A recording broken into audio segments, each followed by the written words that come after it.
सादर प्रणाम करती हूँ। मैं अपना हाथ दीदी को कुमाई चरणों में सादर प्रणाम करती हूँ। मेरा प्रणाम स्वीकार कर दीजिए। मेरा हाथ दीदी ने मुझे 3 सूत्र दिए। पहला सूत्र, अपने गुरु से दया मांगो। दूसरा सूत्र, सच्चा करो। और आखिरी सूत्र, अपने गुरु को नमः शिवाय से 108 बार माला से प्रणाम करो। हे शिव, आप मेरे गुरु हो, मैं आपकी शिष्य हूँ, मुझ शिष्य पर दया कर दीजिए। इतना दया कर दीजिए, इतना दया कर दीजिए कि मेरा मन समझे कि आप मेरे गुरु हो।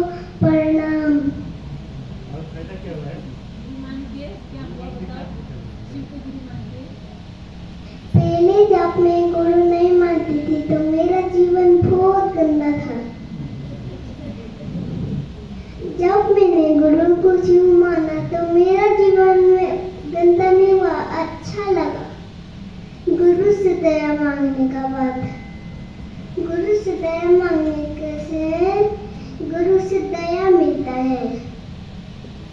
अगर माला नहीं जपा रात को, सुबह को, दिन को भी माला जपना है, सुबह को भी, रात को भी माला जपना है।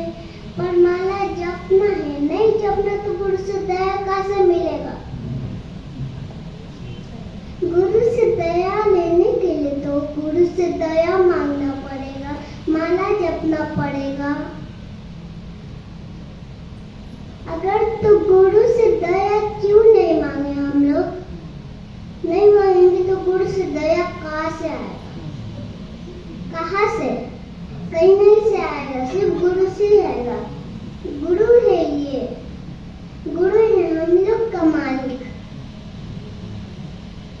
ये मतलब कि गुरु हम लोग का गुरु है, सब लोग का गुरु है। अगर हम लोग भी तो गुरु से प्यार करते हैं, साहब दीदी से प्यार करते हैं, तो 3 सूत्रों का मालिक कौन है? साहब। साहब है, गुरु तो दया देने का तो मालिक है गुरु। 3 सूत्र देने का मालिक है साहब। तो साहब से भी दया मांगना है। कि रात को बोलना है कि साहब मुझे आशीर्वाद दे दीजिए, नीलम दीदी मुझे आशीर्वाद दीजिए कि मैं गुरु से दया मांग पाऊँ, गुरु का शिष्य बन पाऊँ, गुरु का शिष्य बनाऊँ। गुरु से ही तो दया मांगना चाहिए। गुरु ही हम लोग का भी है, सब लोग का है। जब साहब थे तो कितना आदमी था गुरु का शिष्य? 1 लाख था। जब गुरु भी थे तो ज्यादा होना चाहिए ना शिष्य? तो गुरु से तो दया मांगना पड़ेगा। गुरु से अगर दया क्यों नहीं मांगे हम लोग? जैसे हम लोग को दया भी नहीं मिलेगा, कुछ नहीं मिलेगा हम लोग को। जब हम लोग गुरु से दया नहीं मांगेंगे, साहब दीदी से आशीर्वाद नहीं मांगेंगे, नीलम दीदी से भी, हम लोग पैसा वाले होंगे तो गुरु से दया मांग, किसी से भी दया नहीं। कोई भी हम लोग को बोले कि चर्चा में जाओ, वरना मत जाओ। चर्चा में जाओ, आदमी लोग बोलता है तो हम लोग क्यों नहीं जाते? और गुरु का शिष्य तो जाता है, गुरु का नहीं शिष्य जाता नहीं है। जब गुरु से कोई दया नहीं मांगता, पैसा वाल खत्म हो जाता है तो वो लोग बहुत रोते हैं, और पैसा के लिए। पर गुरु से दया मांगने से इतना बड़ा दया मिलता है। गुरु से दया मांगने से पैसा मिलता है और दया भी मिलता है। दया मांगने से अगर गुरु से दया आगे नहीं देखे तो गुरु को दया मांगते समय जल्दी मांगे। किसी बार मेरे गुरु मुझसे पर दया कर दीजिए, ऐसे नहीं मांगना है। माला भी नमः शिवाय नमः शिवाय नमः शिवाय नमः शिवाय करना है, दया तो ऐसे मांगना है। हे शिव, आप मेरे गुरु हो, मैं आपकी शिष्य हूँ, मुझ शिष्य पर दया कर दीजिए। थोड़ी ना तेज से मांगना है, हम लोग को तो धीरे मांगना है, आराम से। जल्दी मांगेगा तो हमको गुरु बैठे कि उठे दिखेंगे नहीं दिखेंगे। आप खोल के दया मांगा, आप खोल के माला जपा, वो तो सही बात नहीं, गलत बात है।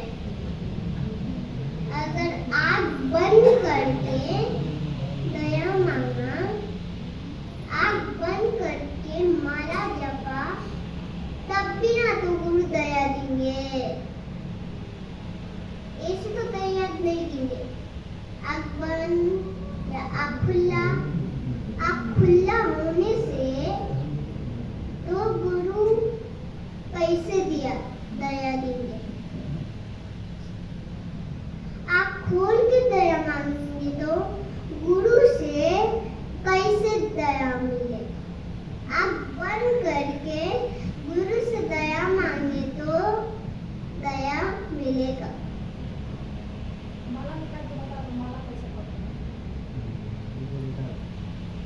आँख बंद करके करना है, क्या खोल के करना है बताना।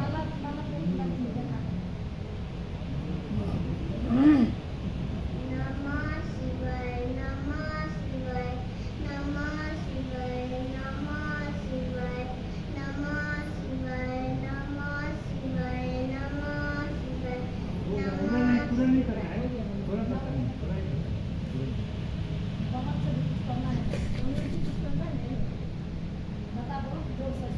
कंगन से कुछ नहीं करना है, कंगन से सिर्फ दया मिलेगा।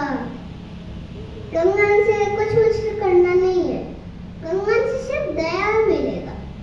माला से तो करना है ना, माला से भी तो दया मिलेगा। चर्चा कैसे करना है, ये बताना। चर्चा कैसे करना है, गुरु क्या बोला? कैसे बता, हमको नहीं पता, इधर बताना। कि मेरे गुरु भी अच्छे हैं, मेरे साहब दीदी भी अच्छे हैं। कि गुरु से दया क्यों मांगते हैं? दया ही तो होने के लिए।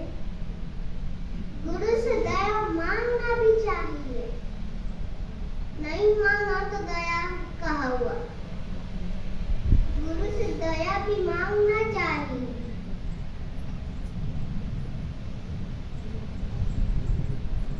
गुरु से भी, साहब दीदी से भी दया मांगना।